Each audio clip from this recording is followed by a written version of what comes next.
Hey guys, thank you yang udah mampir di channel YouTube Lanata POV.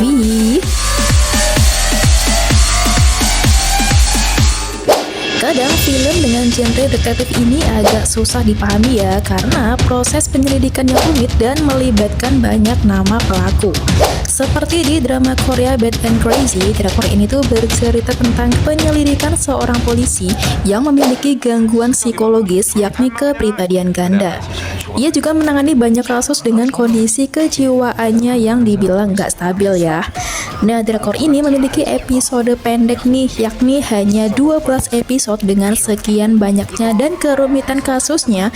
Drakor ini menjadi agak sulit dipahami. So that's why di sini aku mau jelasin rentetan kasus yang ditangani oleh seorang polisi yang memiliki kepribadian ganda di drakor Bad and Crazy.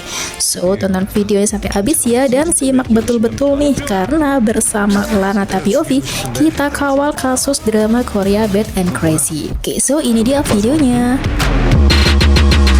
Sekelompok anggota kepolisian di Munyang menangani kasus-kasus yang melibatkan dunia politik dan juga dunia kepolisian. Wow.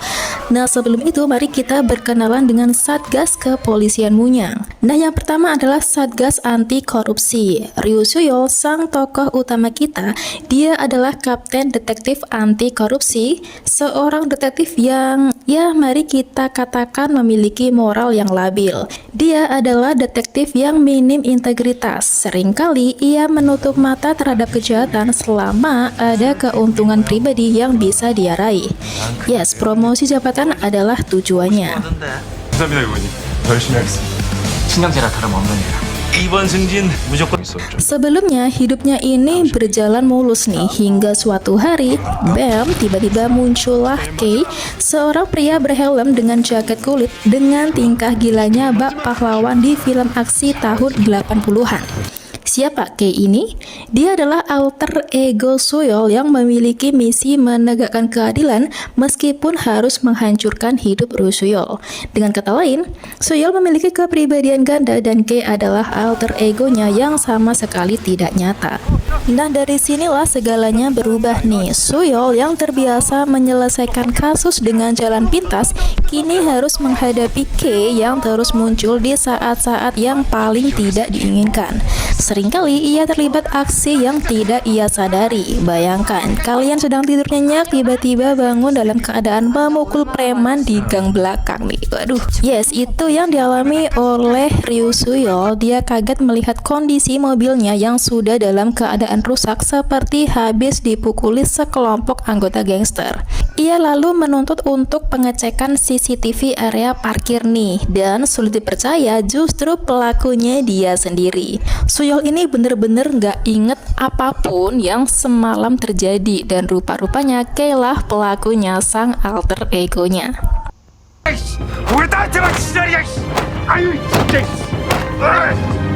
Kei juga sering muncul dalam situasi-situasi yang benar-benar kocak nih, tapi sekaligus berbahaya. Dari berkelahi dengan preman hingga menghancurkan pesta kriminal, semua dilakukan dengan gaya dan humor yang tak tertandingi.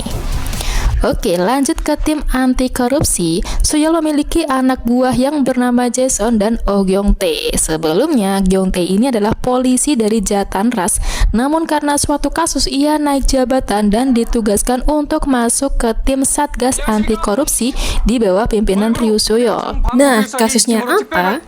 Sabar ya. 우리 팀이네? 잘 부탁드립니다. Lalu selanjutnya ada Satgas Anti Narkotika. Kim Gesik selaku komandannya memiliki anggota bernama Lee Hui-gyeom. Dia ini adalah kecil-kecil cabai rawit ya guys, mantan pacar Suyol. Dia ini juga sangat idealis dan seorang polisi yang jujur. Beda sekali dengan kepribadian Suyol. Lalu ada Tak Min-soo dan kawan-kawan. Tapi tiba-tiba dalam menangani kasusnya, aku spill dikit di awal nih bahwa Hui-gyeom di sini justru mendekam di balik jeruji besi dan Suyol berakhir direhabilitasi. Wah, kenapa ya? Kita kawal terus kasus drakor Bad and Crazy. Drama ini dibuka dengan kasus tewasnya Tak Min-soo, sang detektif dari Satgas Anti Narkotika. Ia dikabarkan tewas dibunuh oleh Sim Sang-ho, sang pecandu narkoba nih. Suyol yang sedang mengejar promosi, ia lalu menginterogasi Kim Gesik, sang pimpinan dari anti narkotika yang istilahnya dia tuh caper gitulah demi naik jabatan. Nah, belum selesai penyelidikan kasus Tak Min Soo, muncullah kasus menghilangnya Jung Yuna. Dia seorang ibu tunggal yang rumornya bekerja di luar negeri meninggalkan seorang putri bernama Inson. Dia tiba-tiba menghilang tanpa kabar setelah sekian tahun lamanya. Inson lalu berusaha mencari keberadaan ibunya. Nah, di sini muncullah Oh Gyong Tae yang gak tega melihat seorang anak kecil yang kehilangan ibunya. Ia akhirnya membantu untuk mencari keberadaan Jang Yuna. Kasusnya ternyata dipegang oleh seorang polisi bernama Do In Bom. Dia adalah adik calon anggota dewan bernama Do Yugon. Namun kasusnya justru ditutup secara sepihak karena minim bukti. Merasa ada hal yang mencurigakan, akhirnya Oh Gyong Tae ini menyelidiki sendiri kasus Jang Yuna yang dimulai di sebuah rumah sewa yang ditempati oleh Jang Yuna. Mengejutkan, ia menemukan bercak darah di saluran kamar mandinya. Gyong Tae lalu meyakini bahwa Jang Yuna ini sudah tewas dan kemungkinan besar ia telah dibunuh. Mengetahui kasusnya direcoki oleh seorang polisi, Do In Bom ini langsung bertindak menganiaya Gyong Tae sampai babak belur. Nah, kalian tahu kan kakaknya Do In Bom itu siapa? Yes, anggota Dewan Do Yugon yang hendak mencalonkan diri di pemilihan anggota dewan. Dan kebetulan sekali bahwa Do Yugon ini adalah dulunya kakak kelas Suyol waktu masih sekolah.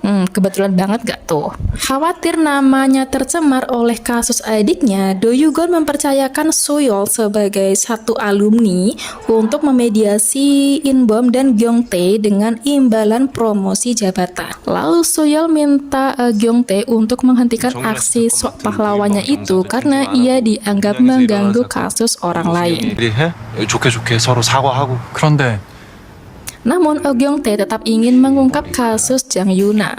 Ternyata semakin diselidiki terungkap bahwa Yuna ini ternyata adalah informan Tak Min Soo. Masih ingat dia siapa? Dia adalah anggota Satgas Anti Narkotika di bawah pimpinan Kim Gesik yang di awal tuh dikabarkan sudah tewas. Singkat cerita, Gyong Tae ini menemukan fakta dari Do In Bom bahwa Yuna dibunuh oleh Do Yugon, namun belum ada bukti yang cukup untuk dipidanakan. Nah, dari sini kita tahu peran Do In Bom ini apa dalam memegang kasus pembunuhan Yuna. Yap, bener banget, yaitu menutupi kasus tersebut supaya Do Yugon ini bisa tetap maju ke pemilihan anggota dewan. Untuk menghentikan semuanya, Do In Bom ini melakukan sebuah skenario agar Gyong Tae menjadi pelaku pembunuhan Yuna dengan membuat sidik jari di sebuah pisau yang menjadi barang bukti. Do In Bom juga menyewa seorang saksi palsu seolah-olah Oh Gyong Tae melakukan pelecehan seksual. Namun berkat Ryu Suyol, Gyong Tae ini akhirnya tidak terbukti bersalah.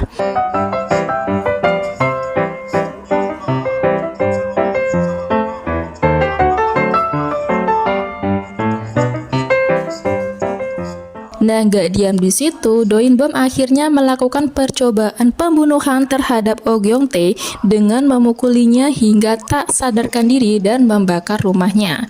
Namun lagi-lagi Kei, sang alter ego dari Suyol, yang menyelamatkannya.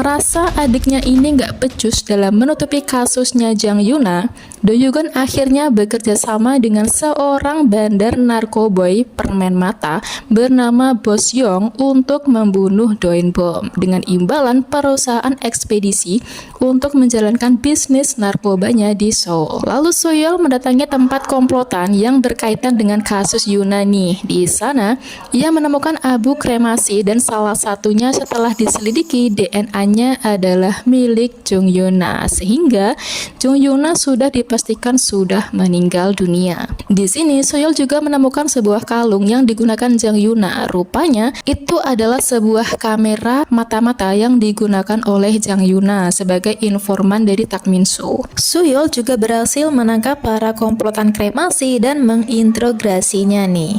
Selama proses interogasi berlangsung, disebutlah sebuah nama yakni Do In Bom.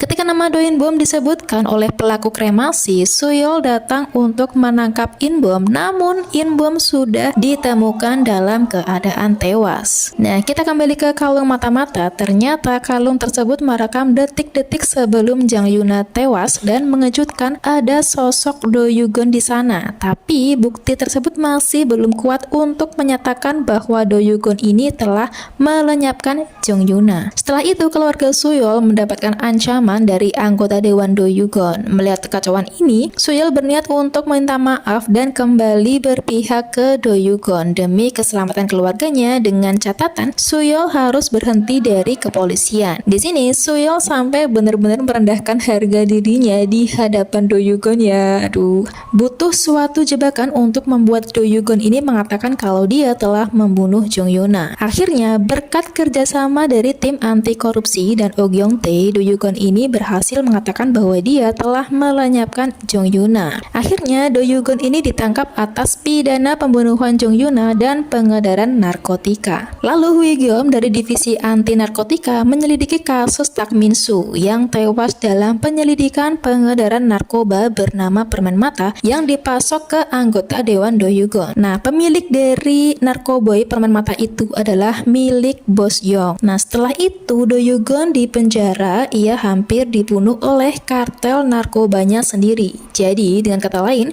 pemasok narkoba ini mulai khawatir jika Do Yugon buka mulut soal pengedaran bisnis narkobanya, sehingga mereka berusaha untuk menyingkirkan Do Yugon. Satgas anti narkotika lalu berusaha melindungi Do Yugon dengan memindahkannya ke rutan lain karena Do Yugon ini adalah aset satu-satunya untuk mengungkap tewasnya Tak Min Soo. Namun saat proses pemindahan tahanan Do Yugon, bus yang mengangkut pemindahan tahanan mendadak terguling dan semua penumpang bus tersebut tewas dibunuh kecuali Lee Hui Gyom. Akhirnya Hui Gyom lalu dicurigai memiliki keterkaitan dengan pembunuhan Do Yugon. Muncul pertanyaan nih, kenapa hanya menyisakan Hui Gyom seorang? Kasus tewasnya Do Yugon lalu dipegang oleh Ryu Suyol dari Satgas anti korupsi dan berusaha untuk menyelamatkan Hui Gyom, si mantan pacar.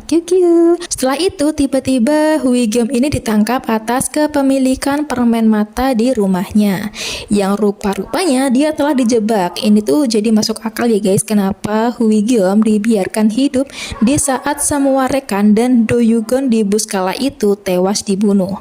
Seketika tim Satgas Narkotika lah yang paling dicurigai oleh Ryu Suyol. Dan benar rupanya Kim Gesik lah dalangnya nih. Ia yang membuat skenario pemindahan Do Yugon dan pembunuhan semua penumpang di bus malam itu.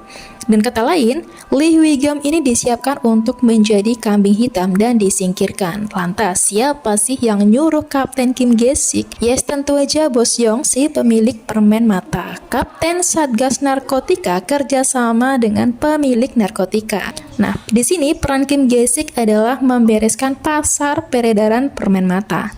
Singkat cerita, Suyol berhasil mengetahui skenario Kim Gesik nih. Tentu Gesik tak tinggal diam.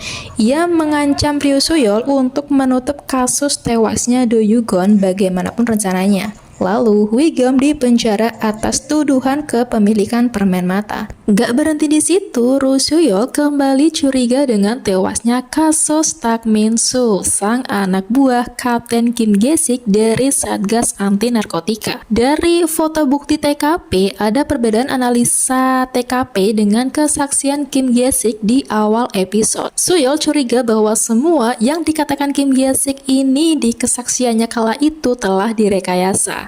Dengan kata lain, Suyol curiga bahwa Siem Sang-ho ini bukanlah yang membunuh Tak Min Soo. Lantas, siapakah Siem Sang-ho? Sabar ya, kita tunggu episode berikutnya karena kasus kedepannya dijamin makin rumit. Jadi pastiin kalian nonton videonya sampai habis dan nikmatin waktunya ya. So, segini dulu aja video aku biar gak mumet-mumet banget gitu ya. Jangan sukar untuk like, share, dan subscribe juga video aku. Thank you yang udah nonton sampai habis dan see you next video. Bye-bye.